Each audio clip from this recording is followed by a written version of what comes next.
evening, everyone, and thank you for being here today. We are live, and I wanted to thank everybody who will be joining us today. And we are here today to celebrate the launch of the Latina Healing Institute overall. So we want to first welcome you to today's charla. We're going to be having some deep conversations. So take a good seat and get your coffee or tea, and then we'll be ready to go. I am Dr. Sierra. I am the founder and executive director of Ana Sierra Counseling Consejeria, and I've been working in the mental health field for the past 15 years. So I am from Honduras. I immigrated here when I was about 14 years old, and I've lived here in the United States since then, and my academic career has been here. So my experience as a Latina is one of those experiences. And I thank you for being here today. And I want to welcome Alani, who is our co-founder of the Latina Healing Institute. And Alani, take it away. Yeah, thank you, Anna. I'm so excited to be here with you today. It's been a long time in the making. And so my name is Alani Bankhead. I'm a certified professional coach. I own Mighty Sparrow Coaching, and I'm so thrilled to be working with Anna on this project. So actually, Anna and I met, I think it's been like 6 or 7 years. Oh my gosh, I didn't even realize how long it's been. But Anna and I used to work human trafficking cases together in Latin America. So I was super lucky to get to work with her. Anna is an aftercare specialist, so she would do all the trauma healing portion after the recovery of the survivors. And then I am actually a career law enforcement professional. So I have almost 20 years in federal, state government service, as well as nonprofit time. Most recently, I was the deputy commander of the state of Hawaii's Internet Crimes Against Children Task Force. So I run all of our proactive child sex exploitation operations.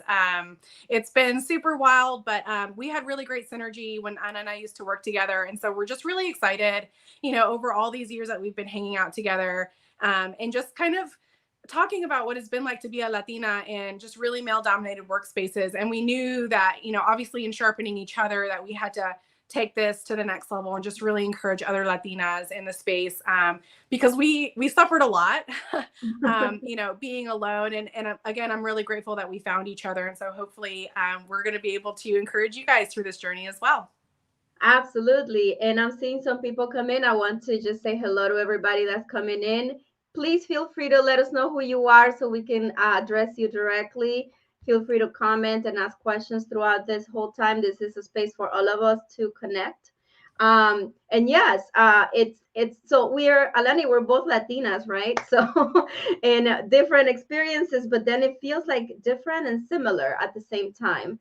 And one of the things that for me being an immigrant and coming in here like with zero vocabulary in English and having to go through the acculturation process and digging in my hands into college and navigating a master's, navigating a PhD, I think that we have gone through that whole experience of being seen as Latinas to others and them measuring our capabilities, the way that we can do things, our intelligence, their assumptions, because we live in a world that is very sexist and racist. That's just the reality of it.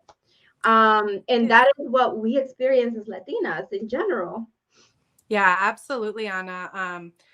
And that's kind of one of the main points that caused us to found LHI to begin with, right? Is identifying what those pain points are for Latinas and the tools that we can employ to overcome them so that we can be successful.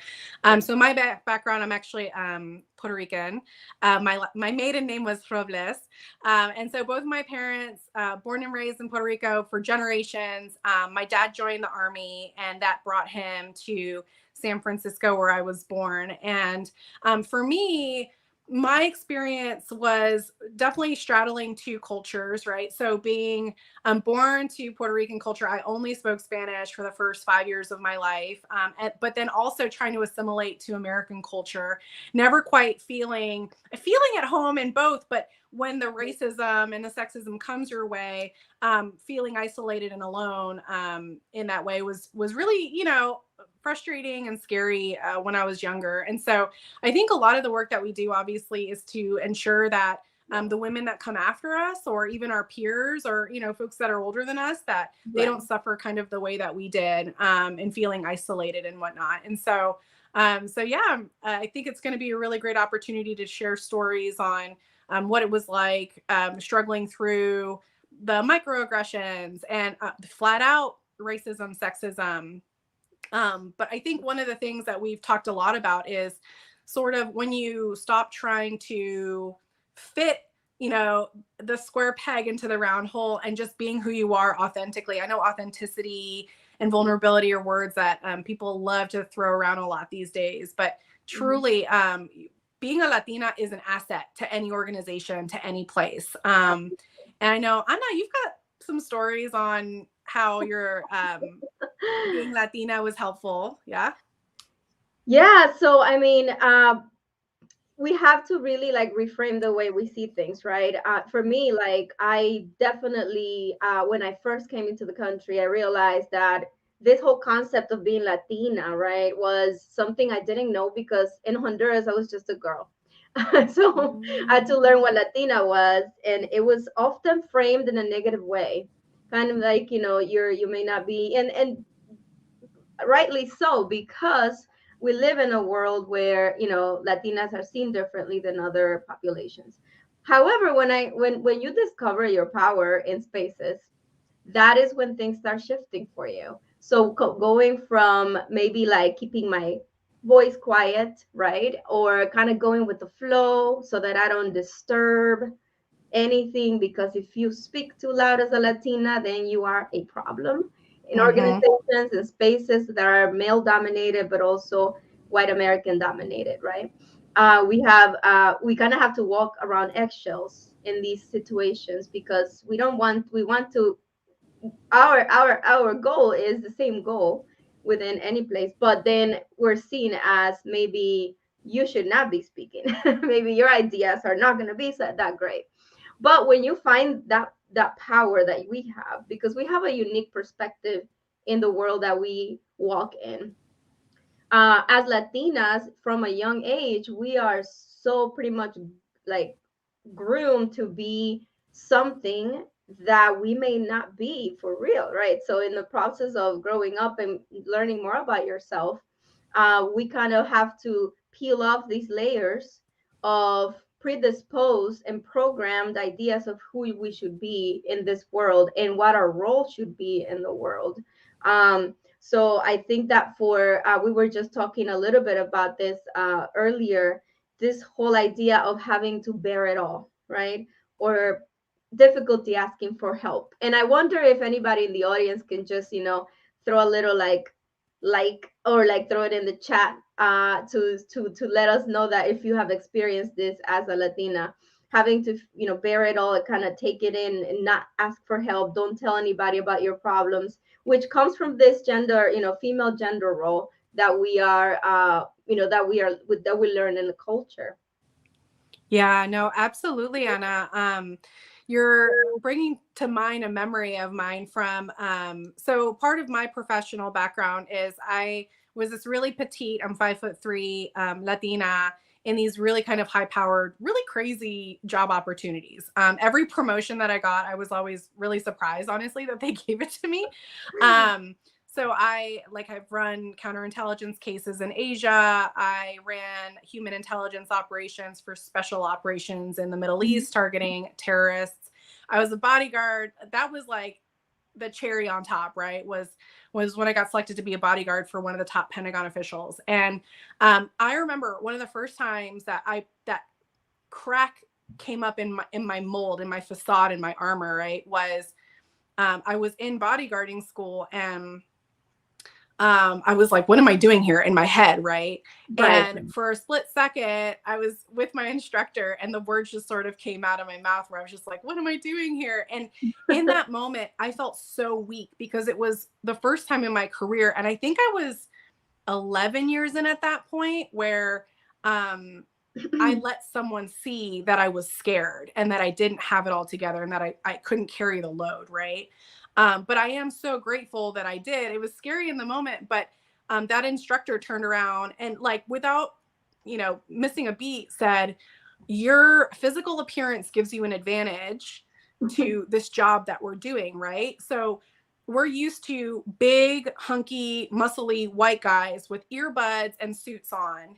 And while it may appear intimidating, it's actually a disadvantage in a lot of ways because people with mental health issues, for example, will try to challenge those positions because they see them as a bodyguard and they want to see how tough they are. Mm-hmm. In the moment when you're bodyguarding, you don't know what's a real threat and what isn't. You just know that there's a threat presenting. And so he was saying, for me, nobody expects you to be the bodyguard. So you have the element of surprise working in your favor. You blend Right. in more easily.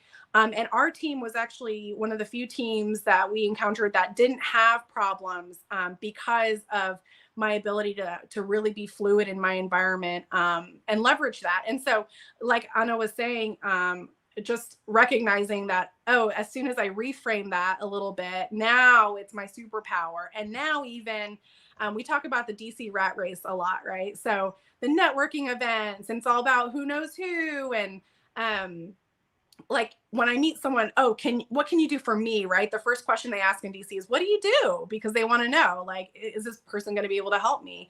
But now when people judge me for my facade, rather than getting upset about it, I recognize, that's not somebody I want to be in community with anyway. So thank you for the gift of not wasting my time on you. And so Exactly. that requires me to put my ego aside a little bit. Right. But no, absolutely. The reframing, I'm loving how you phrased all of that, Anna. Absolutely. And I think that what happens with we focus out sometimes in the criticism, right? We focus on that because we're often kind of figuring out how to navigate these spaces that are maybe were not meant for us. That's the reality, right? So we kind of have to figure out like that criticism that we get from outside, and sometimes we focus so much on that criticism and we internalize that we don't realize the actual power we have in that space.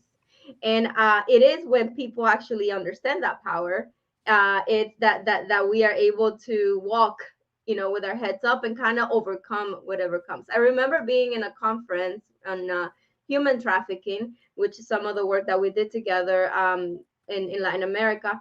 And the conference was here in the United States. And I recall this person that came up to me, and I was the only Latina in the room. And then this person comes up to me and says, "Oh my goodness, are you a survivor?" You know, at first I'm like, wait a minute. We know that the problem of human trafficking traffic affects more brown and black bodies. We know that. Now, my offense was not that she was confusing me as somebody who's gone through that experience, because that is something that no one chooses to go through. What I was thinking of, this person clearly knows or understands that people from my ethnic background suffer this more than them, because she wouldn't approach another white person with that comment, right? So I said to her simply and kindly, I said, I'm not, I'm here from, an organization. I'm sorry, are you?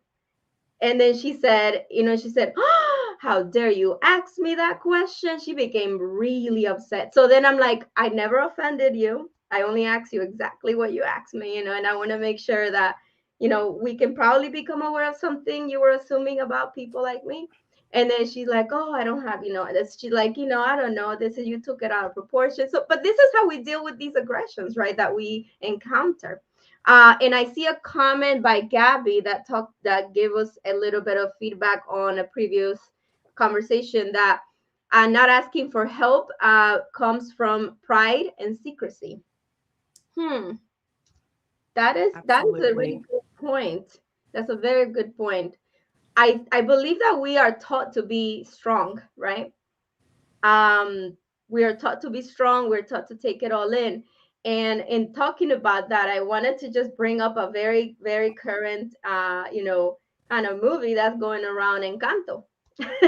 We were just analyzing this movie among like therapists and also with with you, Alani.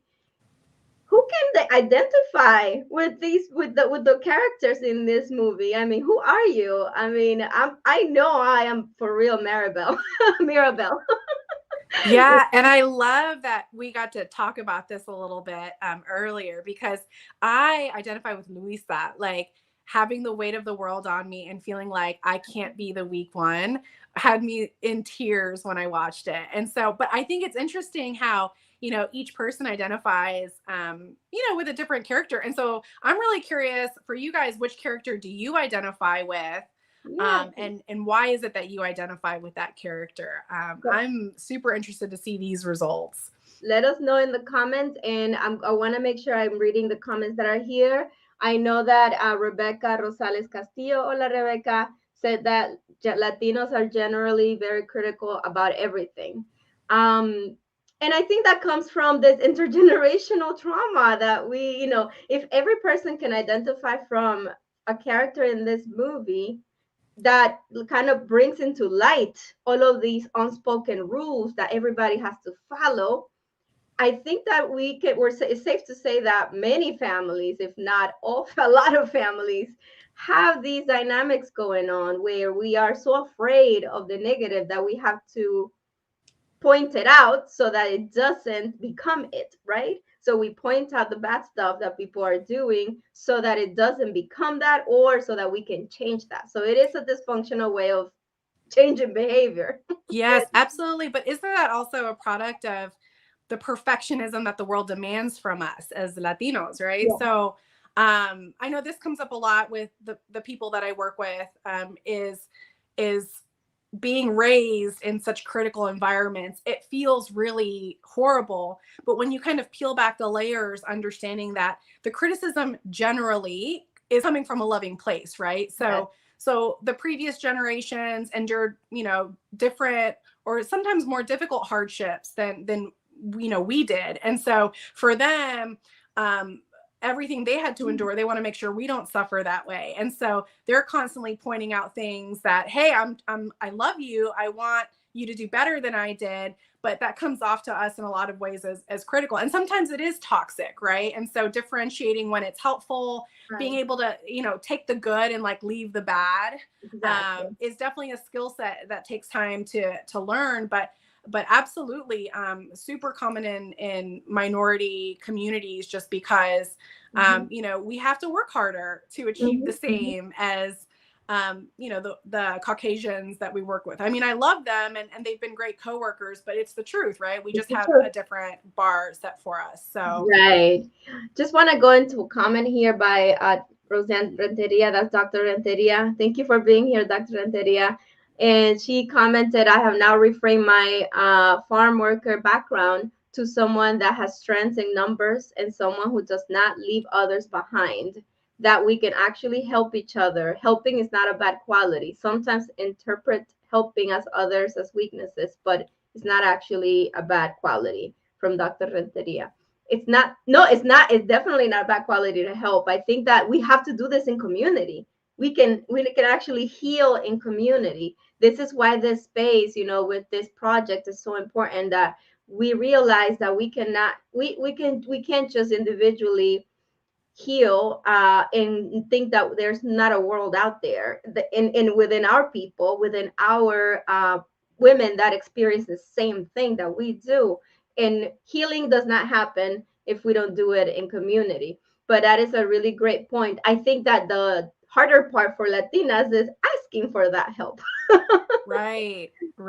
I think too, the other thing is, as Latinas, we are raised to be helpers, right? Like you help Yes. your parents, you help take care of your siblings, you're always giving, but then we end up depleted and, exhausted, having mental health struggles because we're not filling our cup first. And so, that's definitely something that we're working towards with LHI, is helping to identify different tools that you can employ to help with the self-care, autocuidado type work that is so critical. And I know for me, like, I am so guilty of burning out. I burned out probably 4 times in my career, to the point where I just like want to flip the table. Sometimes I do flip the table and I walk away, and it's been almost 20 years in the making. And even like sharing stories with other Latinas of, how do we not stop helping, right? But understand that we have to make sure that we're healthy and whole,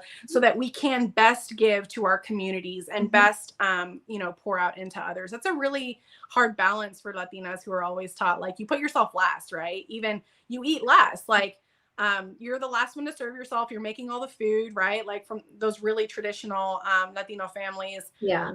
And that's a hard, cycle to break. Or, even for some people, like, maybe you don't want to break that cycle, and that's okay too. But how do we still make sure that, you're getting the support that you need in order to continue pouring into others and loving on others? So Absolutely. Yeah. Being able to recharge and to become more connected with yourself as a woman, as a Latina, as what spaces you're taking up in the world. And I just want to go back and read the comments on Encanto. It sounds like a lot of people had some thoughts about Encanto. It looks like, um, Rebecca says that Encanto, it is, it's relevant to what we struggle with our families. Yes. Absolutely. That is the movie really is kind of a depiction of the intergenerational trauma that is passed from generation to generations. And we may be completely unaware of how we fit into that role until we actually heard in the movie. Maybe you cried when Luisa was singing. Maybe you cried when Mirabelle was, telling grandma that she wasn't good enough. She was never going to be good enough. I know I cried many times watching this movie because it really brings out that unspoken world we know very well, but we cannot sometimes shift that ourselves, or we don't know how to, right? But we do have the power to. We have the power to. yes, absolutely. And I love also, Gabby says, as a Latina leader, I have wrestled with the pressure of being the token brown girl. Many times we were acknowledged but not fully seen. That one like hit me in my core. Because yeah, I totally get it, Gabby.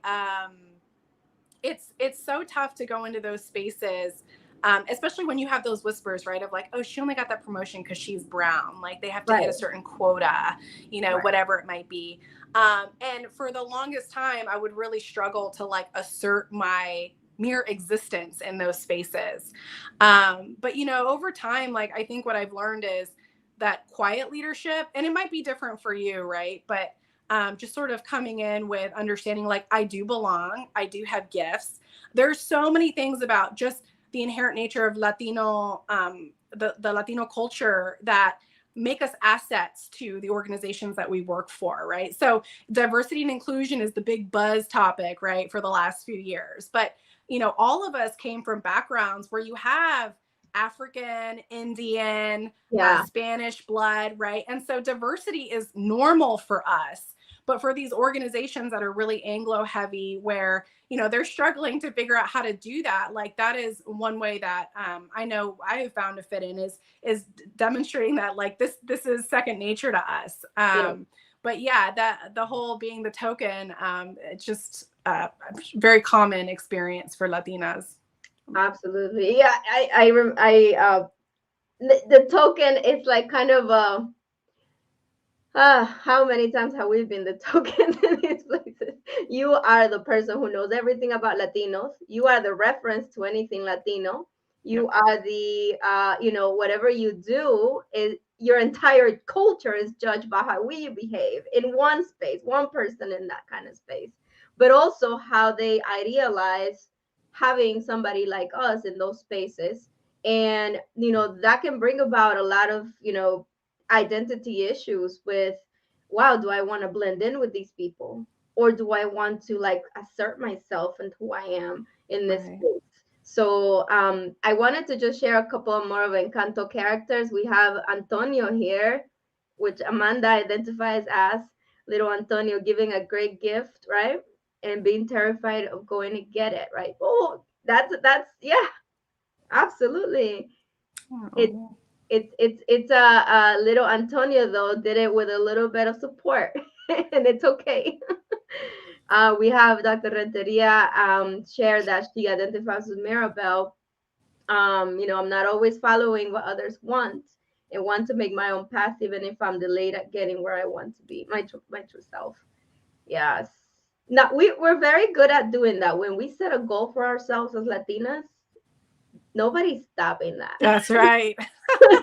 Nobody is gonna stop that. That's right. Um, let's see. If you want to address this one, Alani. Yeah, the token brown girl. We talked about that one. Mhm. So then we have, we can only give as much as we have. Very good point, Nancy, because and this is the reason why Latinas, we have to learn to rest, right? We have to learn to put on that, the whole, you got to put your own mask first before you mask others. That is so easy to understand, when you grow up in this culture in a different background, but when you're Latino, you are always putting the oxygen on everybody else, right? So if we don't have it, we can't give it. And we maybe still do it, get it done, but it's going to feel like a race rather than joy in doing it. And that is really where spaces of healing like this can give you those tools to kind of like learn to figure out what that means for you, right? Because we don't have all the answers. We have we have the expertise of guiding that, but it's really everything that's great is already within you. That is the powerful thing about humans. We already have all the tools inside of our being. We just haven't seen them yet. Yes. And I know something that I know Anna and I have talked about a lot, that it seems to be a theme that's popping up, is kind of this idea that usually at least one point in our lives or our careers, we come to a place where we've done some good things and we're really proud of the work that we've done and how hard we fought to get there. But we know that there's another level in us that we're ready to unlock, but we just don't know how to do it, right? So you can't to-do list your way to that next level. But what Anna was saying about, you already have all the tools you need. It's just about identifying how to unlock those tools so that you can really utilize them to support whatever mission or life goal it is that you have, right? And so I was just remembering how my Latina superpower, right? I remember looking at pictures of myself, like group pictures where somebody would be like, oh, here's, the picture we took last week at the restaurant or whatever. And I did not realize how short I was until I'm standing by other people. And I'm like, oh my gosh, I feel like I'm 6'2".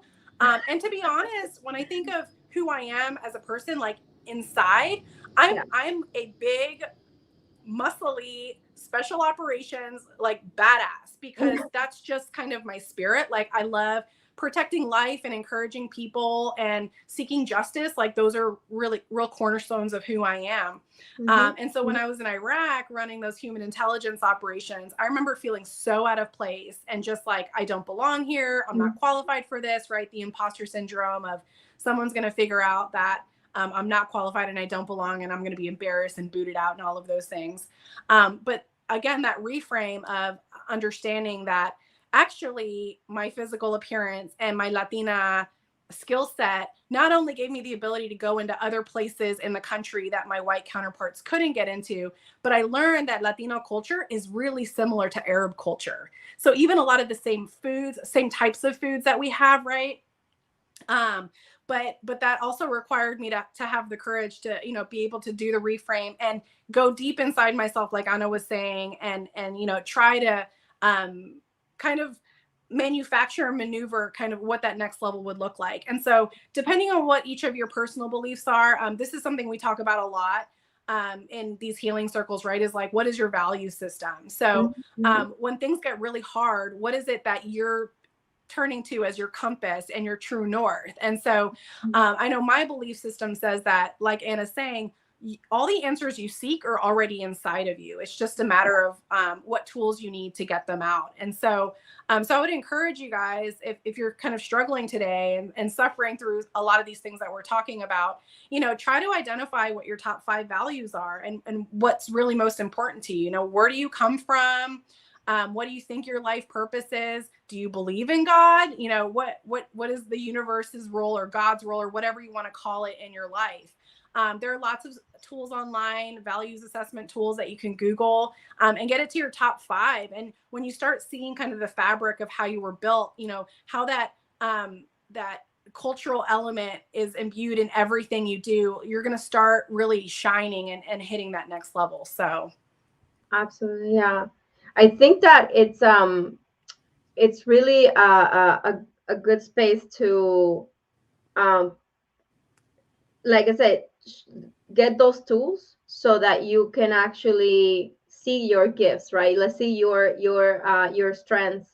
Sometimes we become overly worried that we are going to be failures, right? Because we are taught that in culture, there's a way of being successful as a Latina, right? Depending of who where you grow up or whatever, but there's a path, there's a clear path on how to be successful traditionally. At least what I learned in Honduras was that you went, and finished kind of your secondary school, and then that you got a husband and had kids. That was the end goal. Now I don't think anything like that anymore, but because everything's changed. But even that, learning different and being more independent has shaped the way that I relate to my family, right? Because sometimes we're not seeing in the same place. We're not looking at the same goal. There's questions about, the purpose of my being if I wasn't that. So this mm-hmm. whole thing that I am is new, has been like something that has been talked about, but it is something that is refreshing as well, because your family wants you to be happy in general. They just don't know maybe how to get you there. That's why. And then sometimes we have really great friends that we can confide in and talk to, but really bring in a space where you can actually take a deep look at yourself, and also your connection with the world, right? Like those value systems, like what is which are very existential in nature, because that is really this human experience. What am I going to leave in this world, Ooh, yes. Yes, I love that. And that reminds me of, I've seen this quote pop up a lot since In the Heights came out, and Robin Arzón became really big. But this concept of, you know, if you're here and you exist in this space, it's because you have a whole, you know, thousands of ancestors that wrote their story of struggle and survival. And they passed the pen on generation to generation. And now they've passed the pen on to you. And all of those generations survived famine, slavery, right? Crossing oceans and crazy old boats, right? Like a lot of them didn't survive. So if Right. you're here, it's because you're a product of the strongest of bloodlines. And so what is your story going to be? And how do you want to write your story? And what do you want to pass on when you're handing the pen off to the next generation? And that also brings me back to kind of the token conversation of, you know, it sucks being the token, but at the same time, when you think about the past generations that came before us, right, it's only one generation away where women were secretaries at best, right, or teachers or something like that. And so it stinks being the token. But when I think of that perspective of all the struggle of other Latinas that came before us, this is my opportunity to blaze the trail in new ways for future Latinas, right? And so there's a certain amount of pain and suffering Yeah. and paying your dues that you have to experience in order to do that. But if I can do that and lift other Latinas up and encourage them so that there are more Latinas in leadership positions, so they're not the only ones in the next generation, then, you know, that contribution is worth all of the effort. So the work of our ancestors has shaped who we are now. So I just looked at the Yesley's comment. Hi, Yesley. Thank you for being here. Thankful for our ancestors. They did teach us amazing things.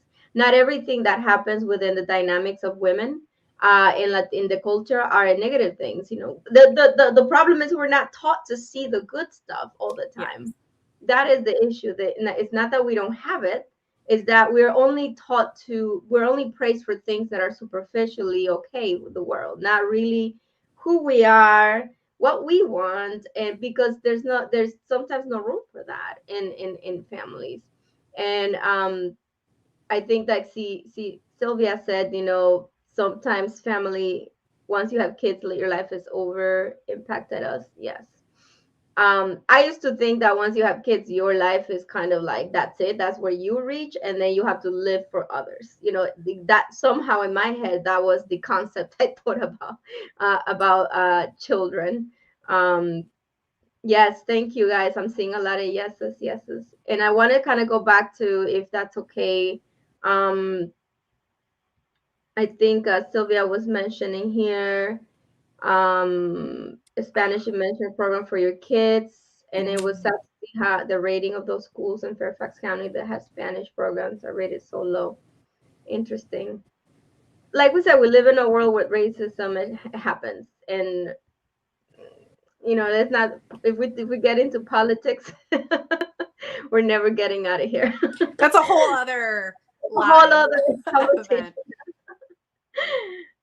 Jennifer Salazar, thank you for being here. I share for my ancestors daily. And then you also said I share gratitude for my ancestors daily. And that's powerful That's because, beautiful.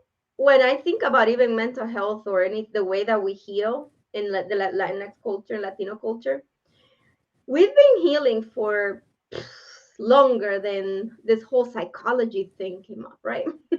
So we've been healing for a long time. We really have to get back in touch with those things, with how we did it, because generations were surviving and teaching new things. We know that our indigenous communities in Latin America did amazing things, scientific things. So it's not, they weren't just like, and I think this is the part of what happens in the Latin community, where we have prejudice towards indigenous communities, and also Afro descendants in the Latinx community. But it's just looking at what are the good things that they left us, right, along with those the struggles. Yeah, absolutely. Yeah. And Um, so this is why this is so such an amazing uh project to engage in, this the Latina Healing Institute. And I know the word kind of gives you a vibe of what this is. um we really aim to, elevate Latina women, right? And also create spaces of healing. Um, we need those spaces. I mean, I think that there is, I know in mental health, we have a huge shortage of people like me doing what I do. Doesn't mean it's impossible, but we have community. And I think that community is what heals more, because we get to like break down all of those, kind of intergenerational curses together, and nothing is more powerful than that.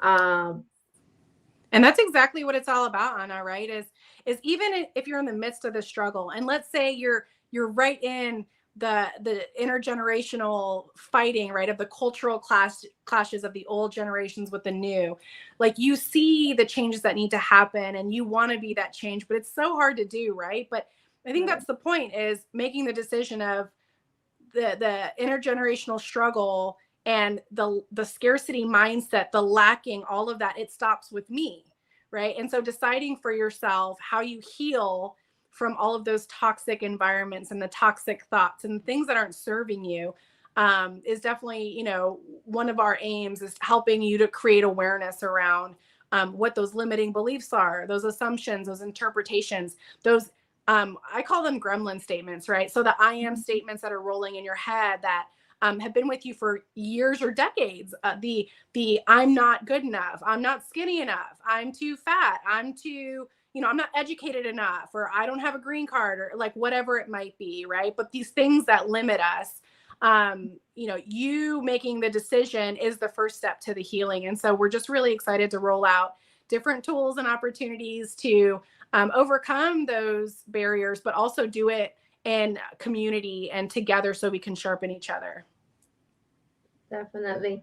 And this is why these spaces, I think, are so critical. I think we, you know, if you are Latina and you have Latina friends, you know how refreshing it is to get together and just talk.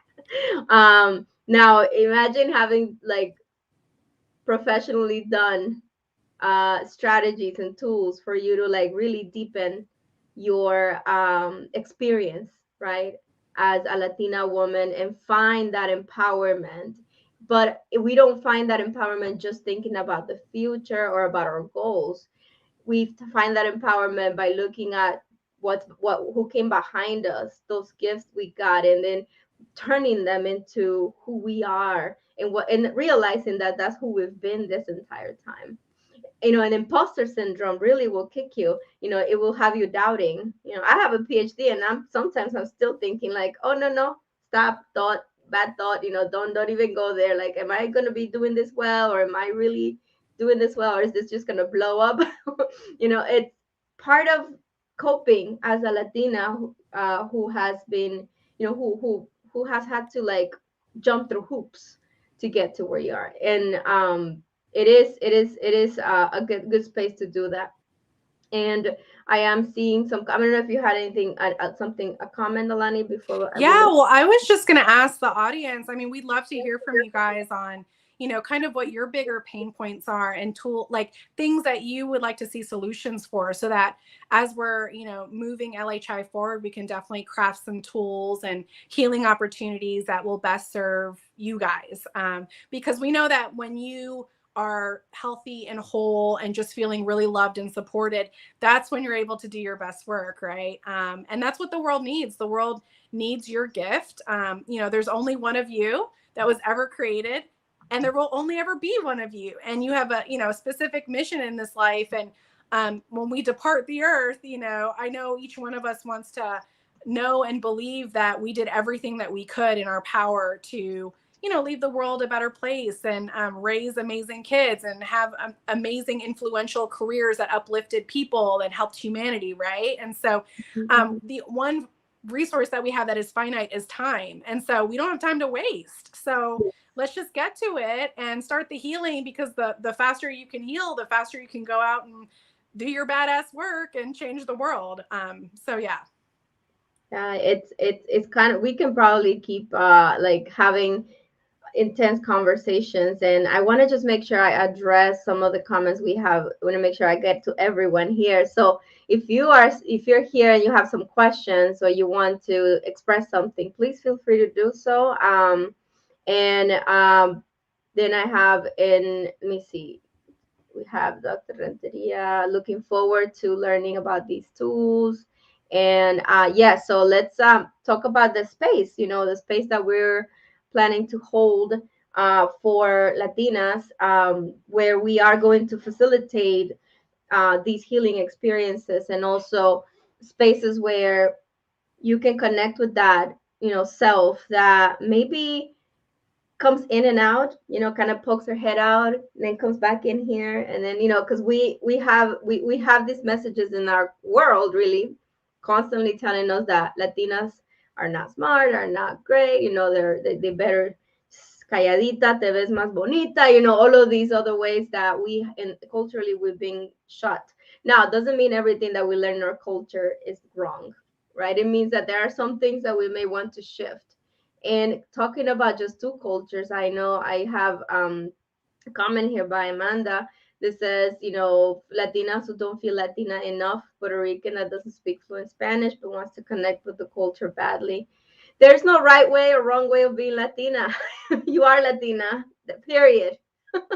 Right. Period. Yeah. I remember, oh, sorry. Yeah. So in college, I remember experiences of like trying to connect with the Puerto Rican club, and you'd have some people kind of like looking at you, judging you, and I would have these conversations where they're like, "Well, you don't really belong here," and I'm like, "Well, what makes a Puerto Rican? Because I like my arroz con habichuela, and I got the thick thighs, So like, what qualifies us to be?" Yeah, the identity that we choose to present. And so right. yeah, I love what you said, Anna, about like there is no such thing as Yeah. being Latina enough, right?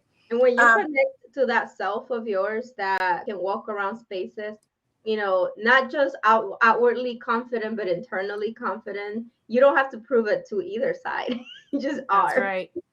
Amen. Yeah. But man, I'm loving all of these comments on people talking about just the different empowering tools and opportunities. So family boundaries, machismo. We could spend like hours, I think, talking about how machismo impacts us, right?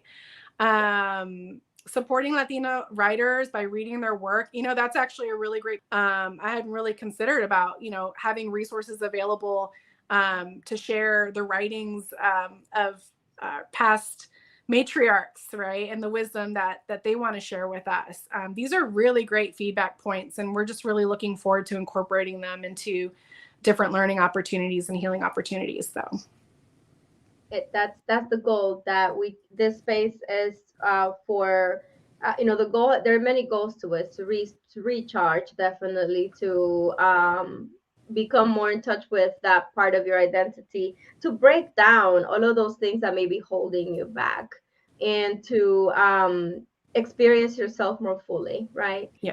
It doesn't mean you haven't been doing it. It just there's we all always have room for improvement. And if this experience of living in a world where it was not meant to, these spaces were male dominated, white American dominated, like hard academia. Oh my gosh, I could go on about academia. I can go on and on. You will not hear me stop from that. But making you feel like you have to prove yourself all the time. And, even if you did 3 times the work of your next person next to you, you're still being questioned. That is exhausting. That is like internalized racism, burnout, like all of these things that can sometimes lay dormant in us, right? We can keep doing life and doing all right, but we want to feel fulfilled and just joy in doing what we were meant to do, which is to connect with others, right? And yes. yeah. And I love what you said about the joy, right? Because I think that actually is another one of our superpower as Latinas is I'm like not impartial, but I think Latinas love bigger than, a lot of other folks. And love, I've learned over the last 20 years, being imbued in different like mission things that you're doing or work things, projects that you have, right? If you don't have the love, you're not going to have the success that you desire. And I know that sounds really cheesy and kind of woo woo and like, rom-com type thing, but I've seen this personally in my work in law enforcement. When I craft teams of professionals that are there because they love their communities and they love serving kids and they want to protect life, we achieve incredible things.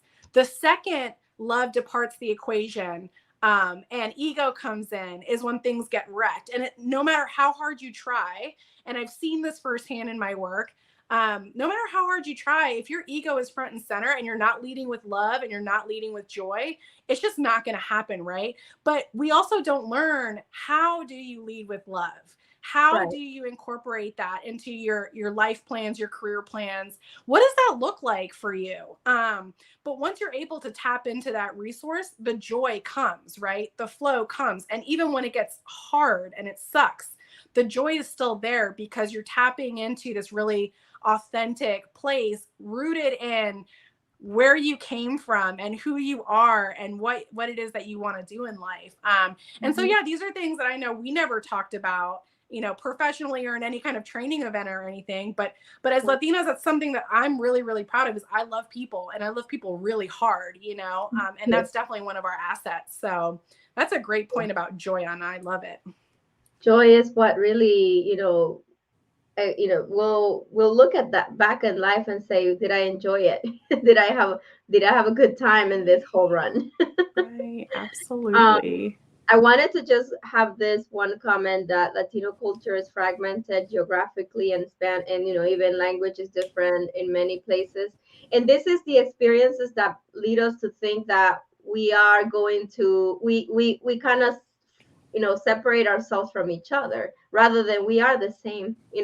We are the same, even if Spanish is different. Yes, we have different Spanish, but all of it is Latino Spanish, all Latin Yeah. Spanish. And being all over the world and globally, makes us, a community that is in globally, like sitting in a global chair. So it's not, we have to kind of see like our people as part of ourselves, right? Part of ourselves, part of who we can, you know, reach out to and bring together and collaborate. I never see any Latinas as like competition or like I'm gonna be better than this. No, because we're not meant to do that. Actually, any person, but in the sense of our own people, I know that there is conflict among like countries, and we know that there is interconflict within us, but we're the same. We have the same blood lineage, right? Our countries went through the same experiences of intergenerational trauma, of genocide, right? When we were, conquered. So we are the same. So we have to look at each other and look at ourselves in others and treat ourselves the way we would want to be treated, regardless of how they treat you, because it's really what you put out into the world. Absolutely. And I just want to give a shout out. That's my mom. Hola, mami. Um, Speaking of generational love, right? So she's the one that taught me all of my most precious leadership skills. So I just want to say, love you, mom. Thank you so much for being here. And anyway, yes, sorry. That's totally fine. This is a Latino forum, so we accept moms, uncles, aunts, Yes. everybody, cousins, brothers and sisters that are here. Yes. And I see. So I am looking at maybe a couple more comments because I think we can go on for hours and hours. I just realized we're hitting 51 minutes. Yes. That is interesting. So yes, as she said, Sylvia says it's very uncomfortable to work without passion and joy and love, and sometimes the culture can impact you. Many times I'm with a smile on my face. Maybe I feel like I'm too much. Feeling like you're too much. Oh my gosh, that's I've had that before. Oh my gosh, Sylvia, I totally resonate with this. So the place where Anna and I first met, I would do the same thing where if I passed by someone, I'd be like, hi, how you doing? Like be friendly. And most people would not say anything back. And it was so offensive. I'm just like, I'm a human. Like I said, hello. How about acknowledge my humanity?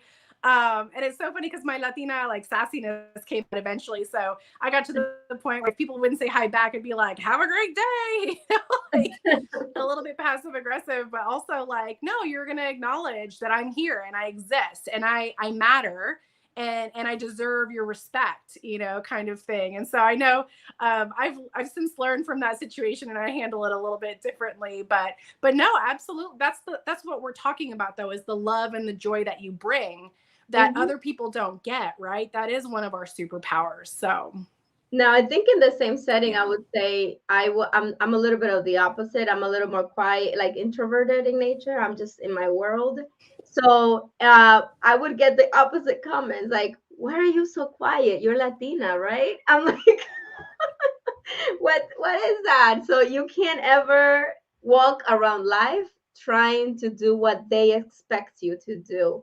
You have to walk around life knowing that you're gonna do what you're gonna do, and not let all these comments affect you. Being Latina doesn't make me an expert at salsa, even though I've been asked for salsa recipes my entire life, or tacos, and I love tacos, but I can't, I can't make them like that good. But dealing with racism, microaggressions, in the workplace really looks like they're very subtle, right? So you don't realize you're getting it until it hits you after you leave the presence of somebody. Even compliments can feel like um can feel weird, like compliments feel weird. Or like, oh my gosh, you have such a beautiful accent. I'm like, okay, that is supposed to be a compliment, but it's unsolicited. It's kind of like if I tell somebody else, hey, your nose is pretty. That's how what that sounds like. Like I didn't ask you if my nose was pretty. It's kind of learning that you have to create your own identity and you have to solidify that, right? And so that you can protect it against whatever comes along. Because we're gonna be hardworking Latinas, high achieving Latinas. We're gonna reach like very, very high levels of spaces where we may not be welcomed, but we can't let any of that shatter who we already know we are. And this is what this is meant to do, like to solidify more those strengths that we carry within us. Absolutely. Love that. Yeah. So we're coming up on the hour. So we're going to just maybe wrap up because we can be here all night. I Yeah. mean, I No, think just with Encanto, we could have gone the whole hour. truly, truly. So Yeah, let's. no, so we Mhm. had such a good time tonight, and we're thank you so much, you guys, for all of your engagement and your comments and your questions. And we're definitely going to take this feedback, and it'll help us better craft, the tools that you guys need. And again, I'm so grateful to Anna for her partnership, and I'm really excited to get to work with her again. And I know that together we made things better, and we supported the teams in ways that hadn't been seen before. And so we're really looking forward to supporting you guys on your journey of healing, so that you can, just be your best selves out there. So Sounds good. Thank you so much, everyone, for your engagement and your questions and your comments. This is definitely felt like we had a conversation with all of you here. So I appreciate that. So Latino, of all of us to do this, right? yeah. uh, thank you for being here, and we look forward to us, you guys engaging with us. If you are interested in just this experience that's coming up in April, where we are going to be holding these spaces of healing and providing all these tools where to elevate who you are already, or bring out all of that that's already there, or if it's already all there, you can also be an inspiration to others. And everyone has a wonderful story because we're all unique, and part of this is connecting with each other and having that support to go past that experience in April. So past April, what are we all, how are we all connecting together? And we're gonna be sharing those updates as we go along. Yes. Awesome. Well, thank you so much for this awesome charla, Ana. And crew, we're looking forward to seeing you guys again. You see the email and the phone number if you guys have any feedback, or if you kind of want to put your name on the list for the retreat. We are limiting this first one to only 10 people, unfortunately. We just want to make sure that it's a really intimate setting, and that we can all really connect genuinely and authentically with each other. So yeah, thank you so much again, Anna, for everything. And everybody else, please be safe. Be safe and have a great night, everybody. Please feel free to reach out to us if you have any questions. Bye bye. Good night. Bye. Adios.